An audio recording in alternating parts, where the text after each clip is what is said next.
this press conference is the current state of affairs, this morning's session, the introductions from our two distinguished guests. So we leave the floor open. Ragnhild, you will direct the questions. Yeah, Dougal McDougall, AP. David McDougall from the Associated Press. Good morning.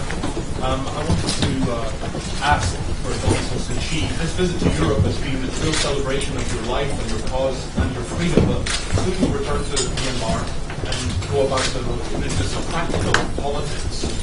What steps have to be taken to address the democratic imbalances of the 2008 constitution? Not just ideals or hopes, but concrete measures that your party as political opposition has to take to bring about meaningful change.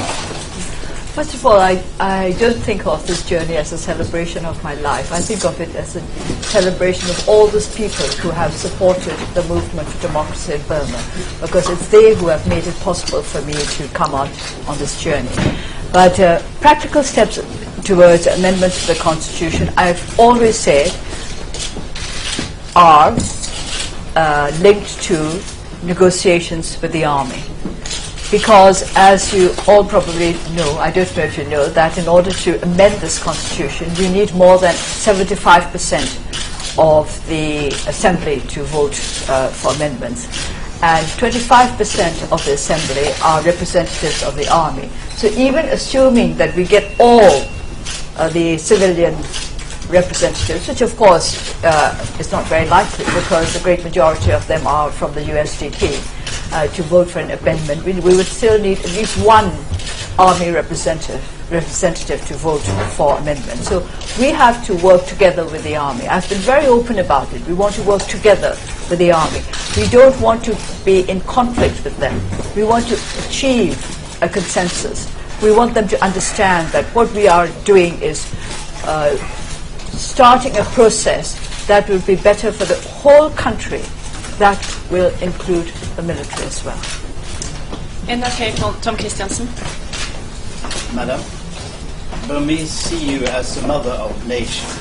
You are a leader of a opposition party. How will you combine those two roles? I'm not in opposition to the people. So I think it's perfectly all right for the people to see me as a mother if they wish to, although I'm not quite sure that I'm not sure whether it's a good thing or a bad thing to be regarded as a mother, because I don't quite know what they expect from me as a mother. But if what they expect is to serve them, is to do what would be good for them, then I'm perfectly prepared to play the role of mother. But they must also understand that I'm a politician, and I've always said to them that I will make them no promises which I cannot be sure of keeping. So the only promise I've ever made to them is that I will try my best. And this promise I will keep. I will try my best. But whether or not my best is good enough for them, time only will tell. I hope it will be good enough. Frank Seller, AFP. The recent changes in your country have been stunning, although you cautioned that we are only at the beginning of the road. Now there have been many reasons, your campaign, sanctions, poverty, for why these changes came about. But from your talks with the president and from your gut feeling, what is the crucial clinch factor that saw the generals change direction? I don't think you can talk of just one factor. I think sanctions and the general reactions of the international community have a lot to do with it. And the other reason is that whether you like it or not, you have to recognize that Burma is not doing well. And I think the present government recognized that. In fact, I think even the previous government recognized that our country was not doing well. Our people were getting poorer, they were getting less well educated, their health was worse. I understand that in most countries the new generation is usually better educated than the older one. This is not the case in Burma. We find that in our country the younger people are less well educated than people of my age group. So I think they became aware of the fact that there were too many problems and that they were falling behind even their neighbors in our region. What was TV2. Like the song Bono wrote about you. I like the song. She's a very Bob Marley much fan. because So am I. I think, are you talking about Walk On? Well, I like that song because it's very much it's very close to how I feel, that it's up to you to carry on. It's good if you have supporters. It's good if you have people who are sympathetic and understanding. But in the end, it's your own two legs that have to carry you on. I mean, it's an impertinence in ways to write a song about someone that you haven't met, but we all feel we knew. And doubly so that I wrote it not literally, but from the point of view of her husband Michael. So I'm amazed that it has been taken to her heart and to the hearts of others. It's you never know. If the song was shite, you know, could have made matters a lot worse. TV2 Toastdalset. Question for Bono. How would you rate of all living persons today Aung San Suu Kyi's efforts and her position and civil freedom, and how has her work affected you on a more personal, professional level? Well, I was just talking inside about, you know, I'm not sure how many people realize that Aung San Suu Kyi came on the road with you two on our 360 tour. 7 million people we played to. She was there every night, a digital version, but she's very good live, and she made a real connection with our audience, indeed speaking to our audience. We would leave the stage and leave her to the audience and telling them that their voices were powerful and that they could be heard all the way to Burma. You know, and then there's the, you know, we have the, you know, we have a few people who would arrive up with a T-shirt with ASSK on and think she was a speed metal band from Asia, and it's sort of great that in a U2 crowd, not everyone's a political science student, but we had this, you know, we were responding to her call to make sure that the people of Burma and political prisoners of Burma would not be forgotten. I can't possibly assess what this lady will mean to the world. I can tell you what she means to me. And it's really her non-violent position that I find so impressive, because perhaps I find it hard to fathom. I'm a student of non-violence because I find it very hard to imagine how you can be so. And you know, you get the feeling with Daw Suu that it's not that, you know, peace is not the absence of war around us, but rather peace is the absence of war within us. And I think it's that sort of position that's unusual in a politician. And I think she will be remembered for that kind of spiritual insight, really, as much as the sort of nitty-gritty of her politics, because she's a tough customer too. Aftenposten, Kristoffer Rønneberg. Suu Kyi, you mentioned donor fatigue and compassion fatigue in the Nobel speech on Saturday. And you said it in relation to being at the refugee camp in Thailand. A lot of countries, including Norway, are now shifting their aid efforts from the exile communities to within Burmese borders. How do you see that shift? Is it too early, especially since we're in Norway with regards to the Norwegian situation?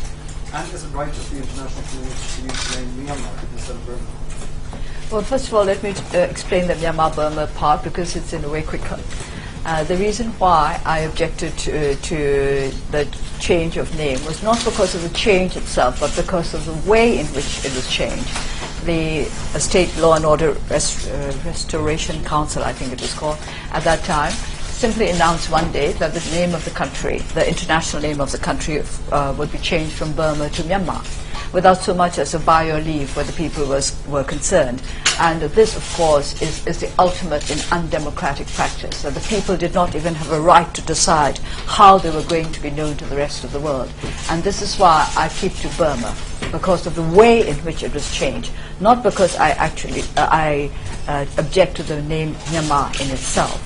Now, with regard to donor fatigue and compassion fatigue, what you mentioned is true, that there seems to be more focus on helping organizations within the country than organizations outside the country. But I think that's a little different from compassion fatigue.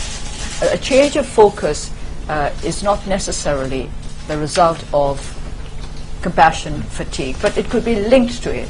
So while I am not objecting to help for those organizations within the country which will strengthen democratic institutions, I do not think that refugees in particular should be, there are many groups abroad, of course, we talk about exile groups in general, but I am of the opinion that refugees in particular should not be forgotten, and that the donors should continue to do the good work that they have been doing. I also mentioned the fact that the Thai government also needs to be helped, because host countries have responsibilities and problems and difficulties that need to be resolved with the help of the international community. The gentleman in the red ribbon. Mentor from the BBC Burmese, allow me to ask the student Burmese, please. Doesn't it go right never, the country never experienced genuine political negotiation with the Taliban. So, not based in the period, not during the time when we do stuff about it, but it's about to grind to the negotiation of finding out the messages of what. Now, to me, for our own units, we are in the plan. ပထမအဦးဆုံးကတော့ကျမနဲ့သမ္မတကြီးဦးသိန်းစိန်တွေ့တာကတော့တယောက်နဲ့တယောက်တွေ့ပြီးတော့ဆွေးနွေးတာနေတာပေါ့နော်ဒါပေမဲ့ဒီဟာတကယ်နိုင်ငံရေးဆွေးနွေးပွဲလို့ကျမကတော့မမြင်ပါဘူးဘာဖြစ်လို့လဲဆိုတော့ဒါလူဦးနှစ်ယောက်ကြားမှာဆွေးနွေးမှုပဲဖြစ်ပါတယ်နိုင်ငံရေးဆွေးနွေးမှုဆိုတာဟာဒီဓာတ်နဲ့ပို့ပြီးတော့ကျေပြန့်မှုလိုပါတယ်အဲ့ဒီဟာကိုကျမဆိုလိုတာပါအဲ့တော့တကယ်နိုင်ငံရေးဆွေးနွေးမှုဆိုတာဟာအားလုံးစပွဲဝိုင်းမှာထိုင်ပြီးတော့သက်ဆိုင်တဲ့သူတွေအထူးဖြင့်တိုင်းရင်းသားတွေလည်းပါမယ်ကျမတို့ဒီအစိုးရဘက်ကလူတွေလည်းပါမယ်တိုက်ခံဘက်ကလူတွေလည်းပါမယ်ကျမတို့တိုင်းရင်းသားလူမျိုးစုတွေကိုကိုစားပြုတဲ့ပုဂ္ဂိုလ်တွေလည်းပါမယ်ဒါအိုမှကျမတို့ကဒါတကယ်နိုင်ငံရေးဆွေးနွေးပွဲလို့ခေါ်နိုင်မှာပါကျမတို့နှစ်ဦးချင်းကြားမှာပြောတာဆိုတာဆွေးနွေးတာလောက်နဲ့ဒါနိုင်ငံရေးဆွေးနွေးပွဲဖြစ်မြောက်တယ်လို့မဆိုနိုင်ဘူးဆိုတဲ့အဓိပ္ပာယ်နဲ့ကျမပြောတာဖြစ်ပါတယ်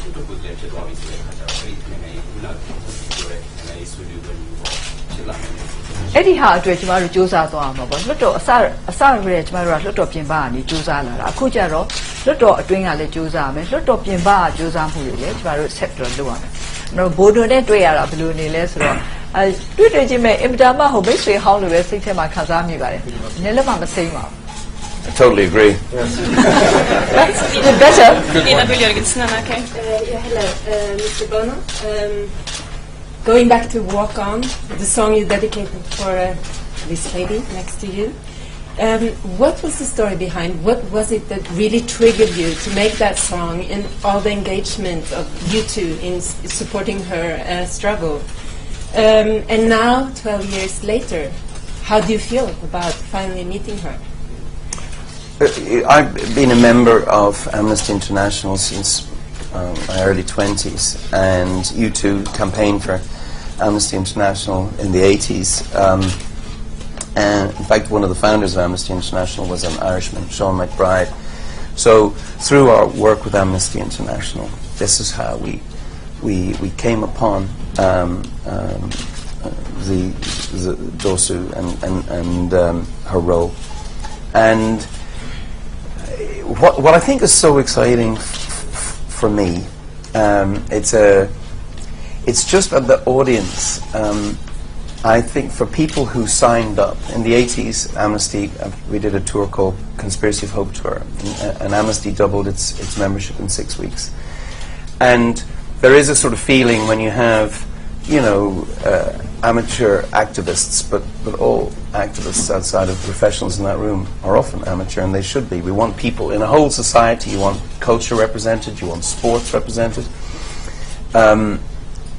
So for them to see that progress can be made, for our audience, for the organization I represent, One, there's 3 million members of the One, the organization we founded, for them to see that if you raise your voice, that it is heard, Now, whether it's heard by the captors in Amnesty's case, or the captives, is open to debate. But I have a funny feeling that, you know, military dictatorships are, you know, not just about muscle, they're quite vain.